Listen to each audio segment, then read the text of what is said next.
Hello, everybody. Welcome to Conspirechat Live. This is my first live stream, so you'll have to forgive me if I sound nervous or anything of the sort. Tonight, those of you that know Stranger Things know only part of it.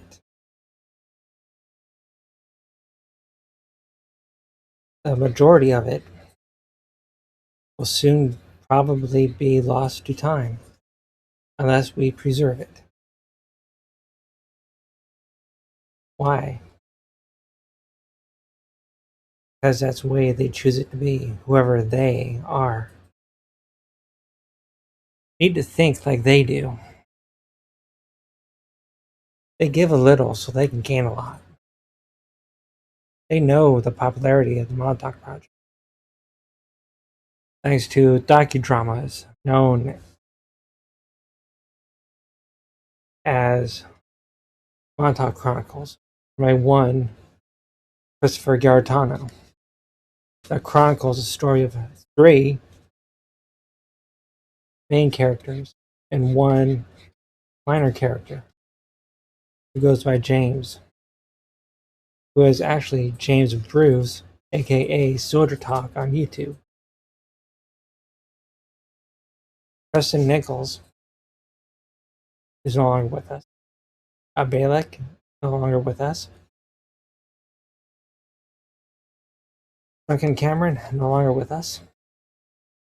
We're left with two: Stuart Swordlow and James Bruce, aka Soldier Talk.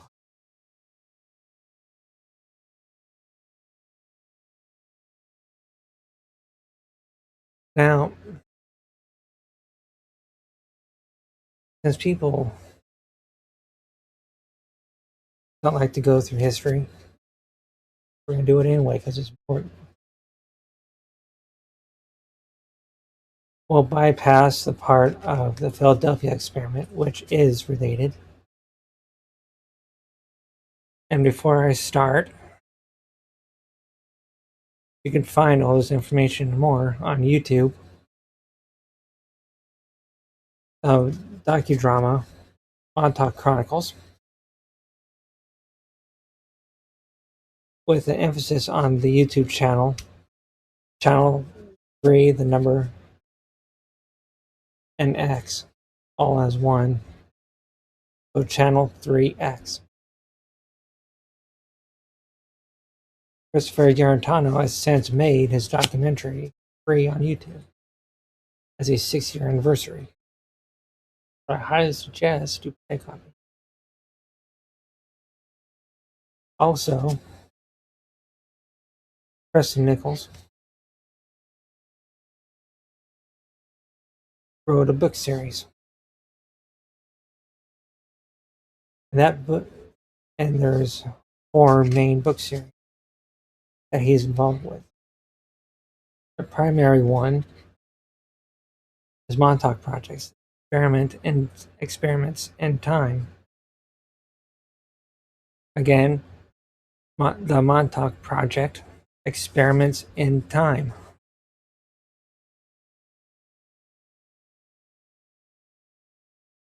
A little bit of history. The Montauk Project started in Vietnam through the CIA on captured North Vietnamese Army soldiers, or NVA, aka Charlie for short. And then went from there, went on a brief hiatus until one day they, whoever they are, decided to go to Preston Nichols. They recruited him for the project. I have to understand something. What they did in Stranger Things, not what they did with Preston Nichols. No. With Preston Nichols, what they did They essentially did selective amnesia. That in itself is probably a whole another.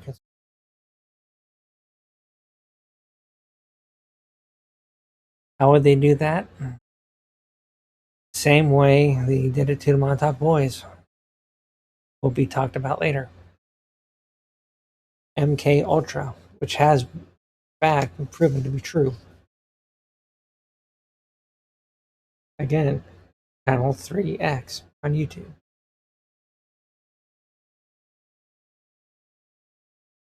So they started the Montauk Project. And what they did was they got it set up through Preston Nichols and Al Bielek and so on and so on. Shortly thereafter, 72, 73, roughly, 1972, 1973, roughly, they started taking blonde hair, blue eyed children off the streets that would not be missed. Runaways, children of drug addicts, etc. And it was very, very horrifying what they did. You can see most of it on Montauk Chronicles, including bits and parts of MK Ultra, which they used on Project Monarch. That too is part of the Montauk Project. Or at least, if not now, at that time.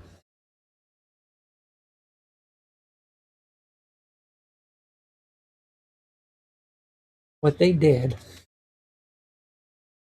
what they had to do,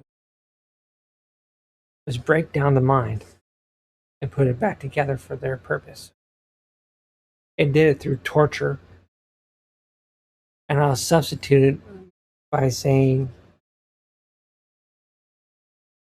CSAM. CSAM. You can look that up on Google. That'll give you an idea.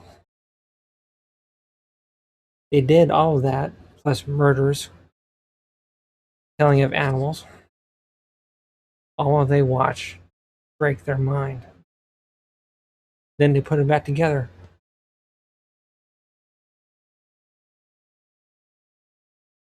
Now, what was the purpose? Well, if you go by Stranger Things and Stranger Things alone, they stopped at reading the minds of our enemies. But it was far, far more that. It's going to sound crazy. And it very well may be BS. I'm not going to be like other conspiracy shows that say, in reckless abandon, this is how it is. This is the truth. We will never know for sure. Never. Because they won't let us. Why won't they let us know? Because we'll rebel and overthrow them.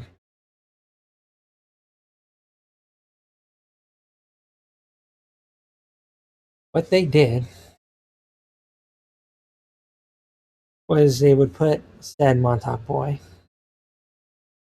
in a chair called the Montauk chair. According to Stuart Swerdlow, is Series A technology, as in the star. I didn't get that. Could you try again? Shut up, Siri. As I was saying before I was rudely interrupted, Series A, as in star system. How? No idea.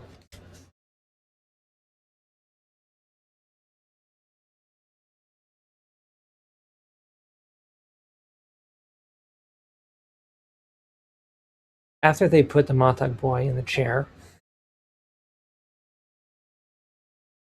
one of the things they would do.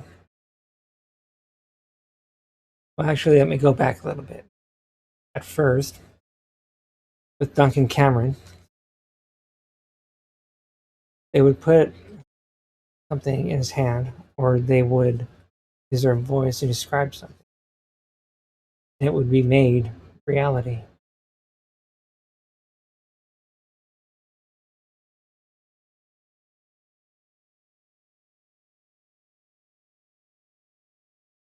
For example, they told Duncan Cameron about a beer. And so the beer showed up on the base commander's desk. And he drank it. And he said, best beer he ever tasted.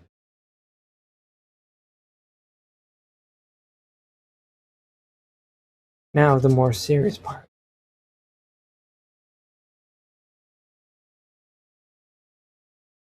They were told by visitors from out of town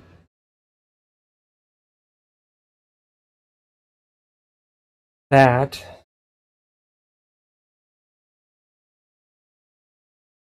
they could travel through dimensions, time and space. So they would give them coordinates. And it would work.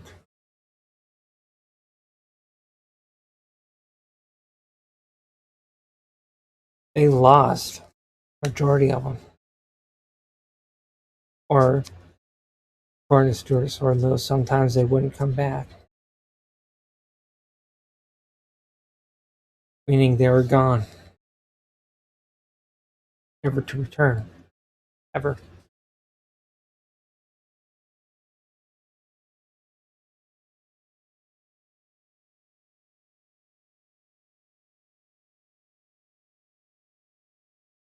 They also learned, and this is where it starts getting really dangerous. They learned that through stargates connected to Montauk Project that they could bend time, aka travel through time. And that enabled them so many more tests. If they wanted you, they would get you. And they'd bend time, put you back as if you were never taken at all.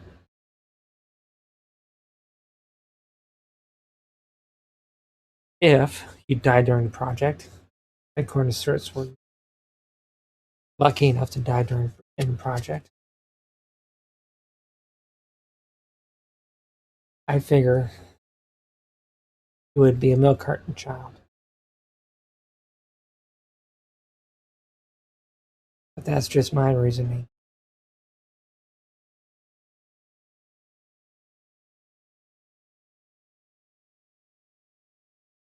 Where did the Montauk boys go? We will never know. However, Stuart Swordlow claims he was sent back to the time of Christ. You can see all this in a docudrama, Montauk Chronicles.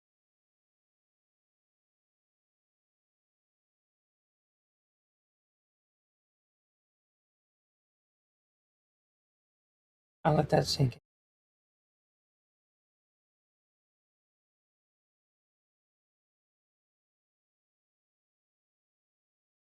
Anybody and everybody, well, can read.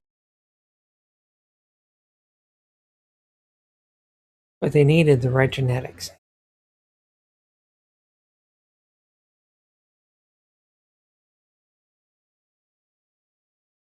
How would they find you? What would they do? Well, according to James Bruce, aka Super Soldier Talk, who did meet up with President on that later. What he did, what he said, was they'd pull you out of class and they'd have you put puzzles together. They blindfold you, had puzzles together. And if you were able to do it, pass it out, say, "Oh, we have a winner here. We have a winner." You were then selected for the project if you fit the genetics set, which was, according to Preston Nichols, again, blonde hair, blue eye.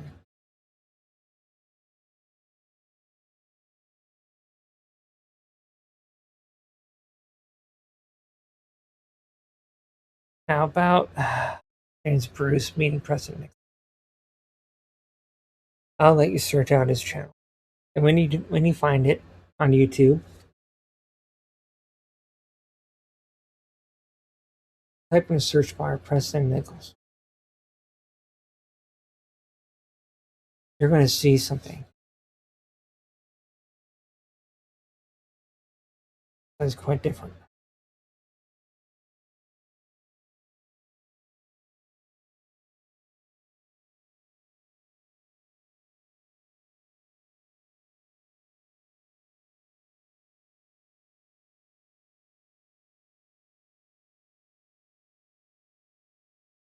Now, Stuart Swordlow. His story, quite tragic. Still alive, but it's quite tragic. In short, he was selected for the program, made a Montauk boy. I'll let you watch Montauk Chronicles so you can get it. He said in the docudrama that he was never happy a day in his life. And when he was younger, there are many or some self-deletion attempts.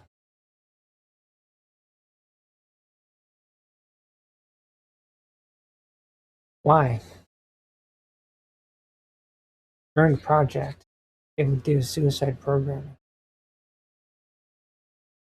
That'd be part of the programming that they did.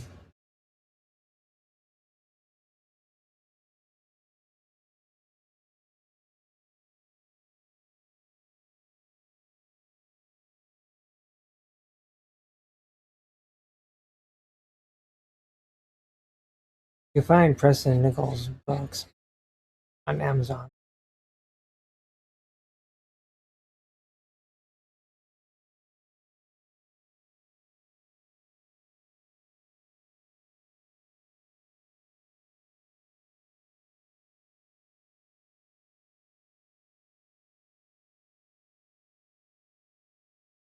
I'll stop there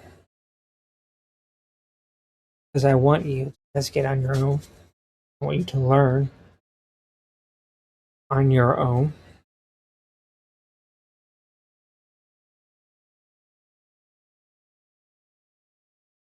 However, I will leave you with a few statements from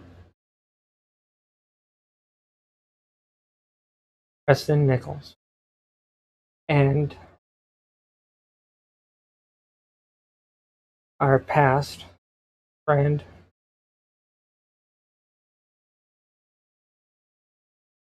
Albilik. From Preston Nichols, I will close by saying, and this is from Montauk Project, so all credit goes to Preston Nichols and Christopher Garantano.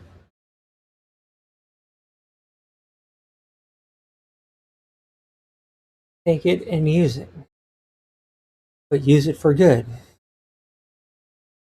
Whatever you call that good. Or although it was hellhole, I learned a lot. If you ask me would I do it again, I would, because I learned a lot. Now I'll read to you from a transcript I wrote out while listening to Montauk Chronicles. All credit goes to Christopher Garantano and his docudrama, Montauk Chronicles, from Albielic. The warfare that is going on this planet is unbelievable. You've got psychic warfare, you've got religious warfare, you have a lot of civilian people now that are under almost continuous attack. They speak of in the Bible the days where the souls of men will be sorely tried, very much so. Some will be able to hang on, get themselves in the right direction, keep in the light. Others will not be able to. There will be a lot of, I would suspect, I'm not trying to make this as a prediction, but I would suspect when we get to those days, there will be a large number of self-deletions. That's substituted, by the way.